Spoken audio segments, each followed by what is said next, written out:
What if I told you that long before you were born, your soul looked ahead and chose this life with great care, not just the joyful moments, but also the painful ones?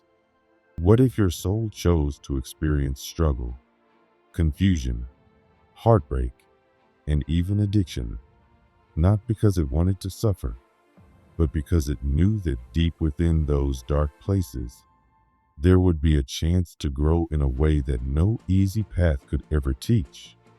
This may sound hard to accept, especially when you're in the middle of something painful, or when you're watching someone you love lose themselves to something they can't seem to escape. But in the realm of the soul, suffering is not seen as a punishment. It's seen as a kind of sacred fire, one that burns away illusions and leads us back to what is true. Sometimes, the very things that break us are the things that were meant to open us. In the physical world, we often judge addiction as a failure, as a weakness, as a sign that someone has lost their way. But in the spiritual world, there is often more going on than we can see.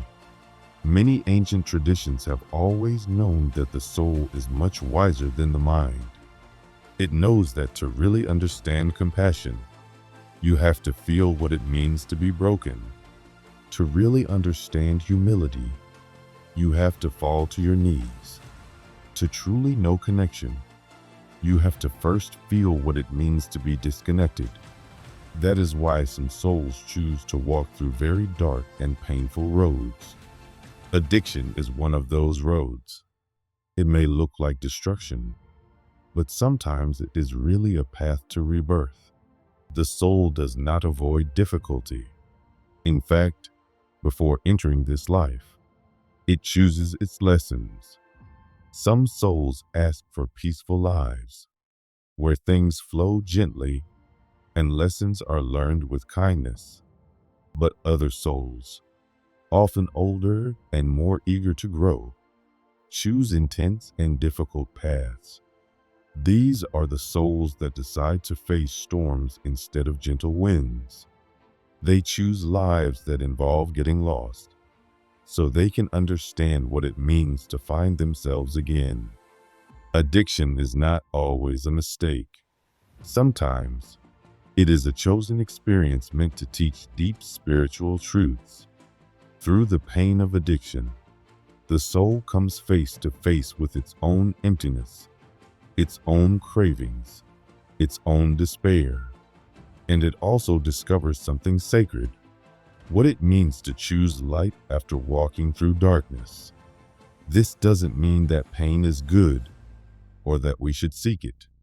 No soul wants to suffer just to suffer, but some souls choose to experience deep pain as a way to transform.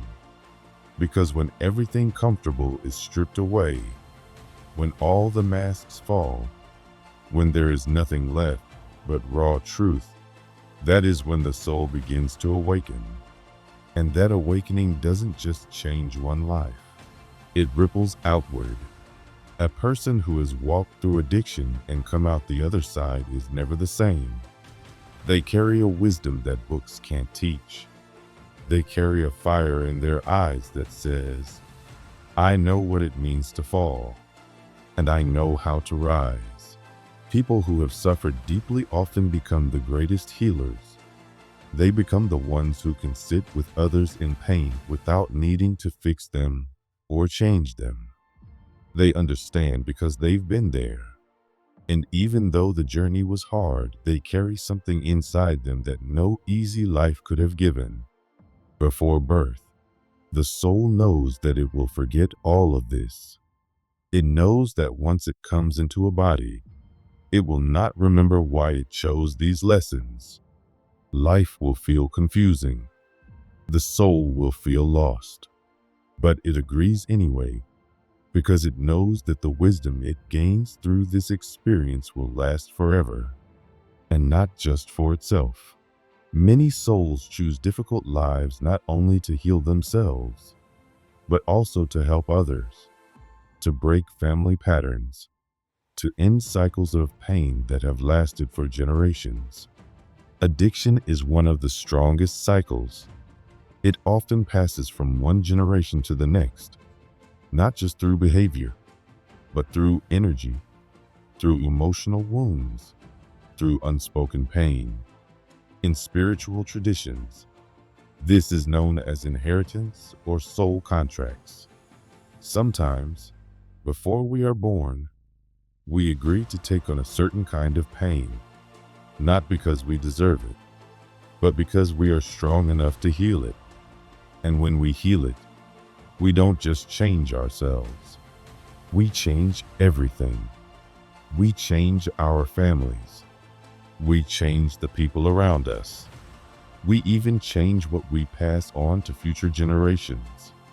We become the one who breaks the chain. But breaking the chain isn't easy. Addiction becomes a habit, not just of action, but of thought, of feeling, of identity. It wraps itself around a person and whispers lies like, "You'll never be free," or "You're too broken." That's why healing requires more than willpower. It requires awareness. The awareness to notice when we're repeating a pattern. The awareness to feel the pain we've been trying to avoid. The awareness to choose something different even when it feels impossible. And once that awareness begins to grow, everything starts to change. The soul remembers. The light returns. In some cases, addiction might be connected to past lives. Maybe in another life, the soul harmed others or hurt itself through unconscious choices. That energy doesn't disappear. It stays with the soul until it's healed. Addiction, then, becomes a way for the soul to feel what it once caused, to understand pain from the inside, to balance something left unfinished. This is not a punishment. It's a learning process. Karma is not about revenge. It's about growth, and it always offers a way out. No soul is ever trapped forever. Even in the darkest moments, there is always the possibility of awakening. Have you ever felt like you're repeating the same mistake over and over, no matter how hard you try to change? Have you noticed that certain patterns seem to run in your family, like addiction, abandonment, anger, or sadness? These patterns are real, and they go deeper than just this lifetime. They are spiritual imprints, but they are not unchangeable. Each generation carries both a burden and a gift. The burden is the pain that hasn't yet been healed. The gift is the chance to be the one who finally heals it. In every family, there is someone who says, "This ends with me." That person might feel different. They might feel lost. They might struggle more than others. But that's because they are carrying more. They are carrying the weight of what came before, but they are also carrying the light of what could be. They are the bridge between what was and what will be. And when they heal, they don't just heal themselves. They heal backward and forward, touching the lives of those who came before and those who will come after. Addiction is not just a personal struggle. It's a spiritual journey. It challenges everything you thought you knew about yourself. It forces you to face your emptiness, your shame, your fear. But it also opens a door to deeper truth, a door to forgiveness, a door to love. And once that door is opened, there's no going back. You begin to see yourself not as broken, but as brave, not as weak, but as someone who chose to come here and feel everything, just to learn how to love more deeply. Some people may never understand why a soul would choose such a hard path. Some may say, "It doesn't make sense. Why would anyone choose pain?" And from the outside, it really doesn't make sense. But from the soul's view, the deepest pain often holds the greatest light.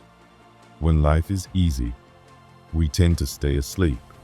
But when life breaks us, we have to wake up.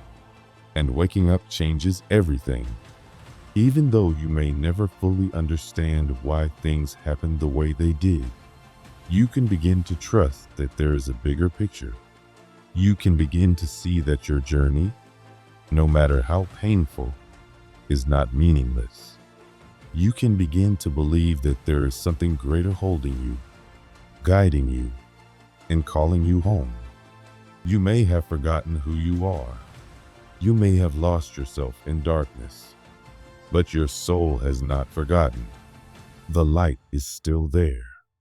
The truth is still waiting. And no matter how far you've gone, it's never too late to return. You are not broken. You are becoming. You are not alone. You are deeply, endlessly loved. We come into this world and forget who we truly are. We forget where we came from and that we are a part of something much greater than what we can see. This forgetting isn't a mistake. It's part of how life works on earth. The ancient ones called it the veil of forgetfulness. The moment we are born, it surrounds us like a soft fog. It gently covers our spiritual memory, so we no longer remember the love, the light, and the wholeness we were once part of. We don't realize that we are deeply connected to something sacred. And as we grow in this world, that forgotten connection begins to feel like something missing. We feel a sense of emptiness inside. It can feel like we are alone, lost, or incomplete. For many, this quiet sense of being disconnected becomes too painful to bear. It shows up in different ways. Some feel it as sadness that never goes away. Others feel it as a constant emptiness, as if something important is missing, but they don't know what. And because we don't understand where the pain is coming from, we start looking for something, anything, that can make it stop, even for a little while. That's how many people end up turning to things like alcohol, drugs, food, gambling, shopping, sex, or toxic relationships. We look for quick ways to make ourselves feel better, even if it's just for a few moments. We reach for things that can give us relief from the pain we carry inside, but that relief is never real or lasting. These things become a way to escape.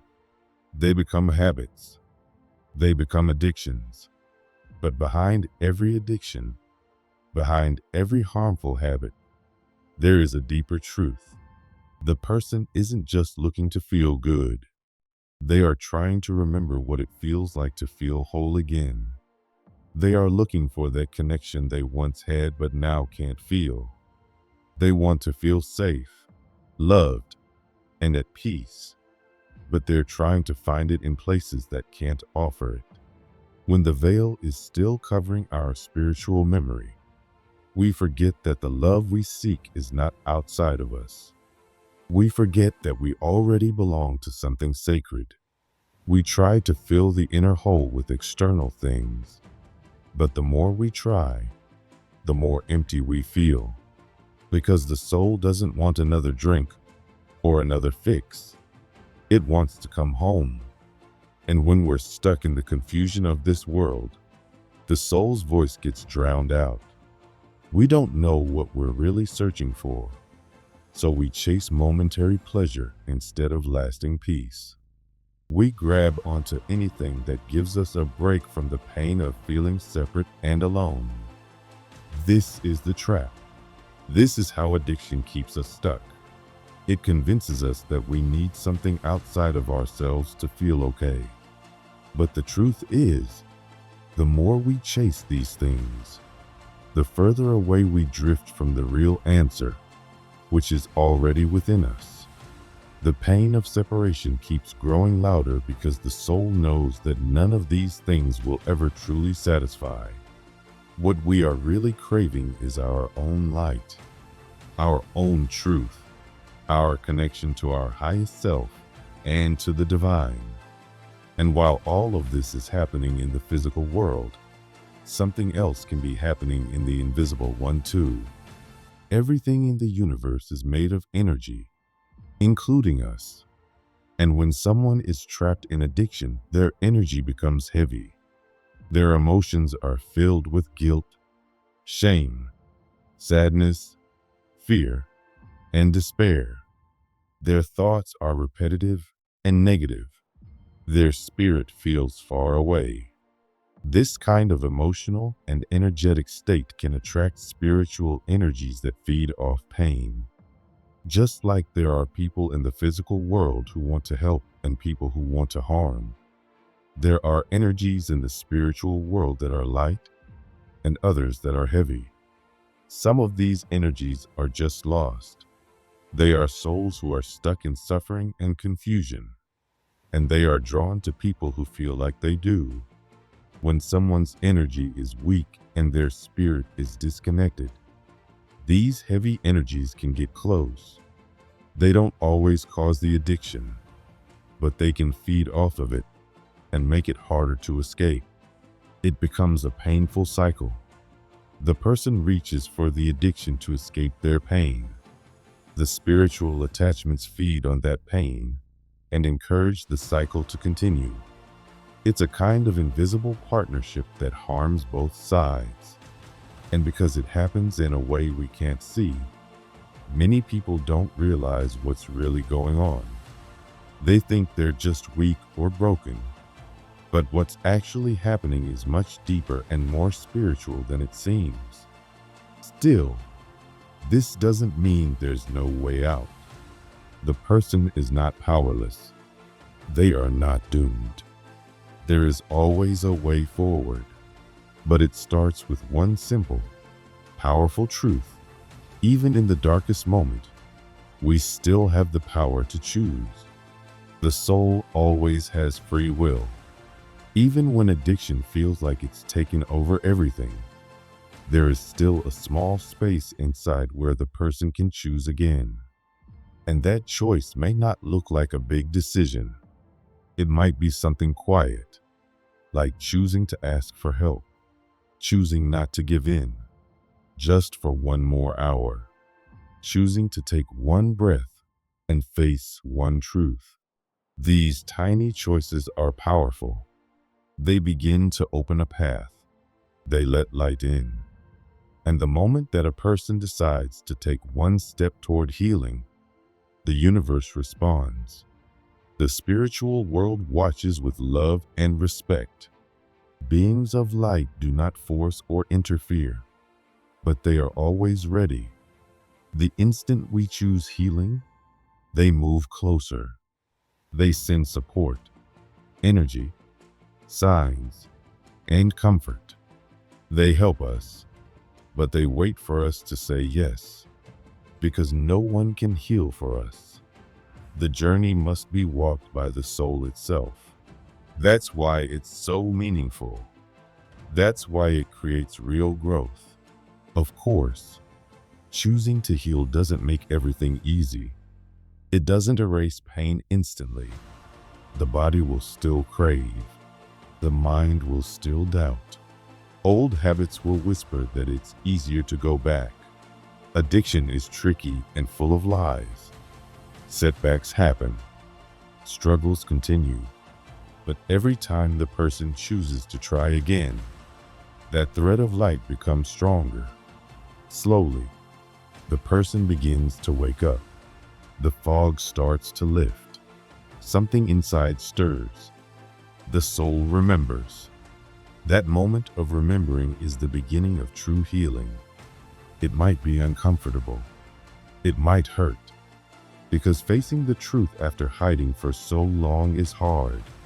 The addictive pattern, even though painful, becomes familiar.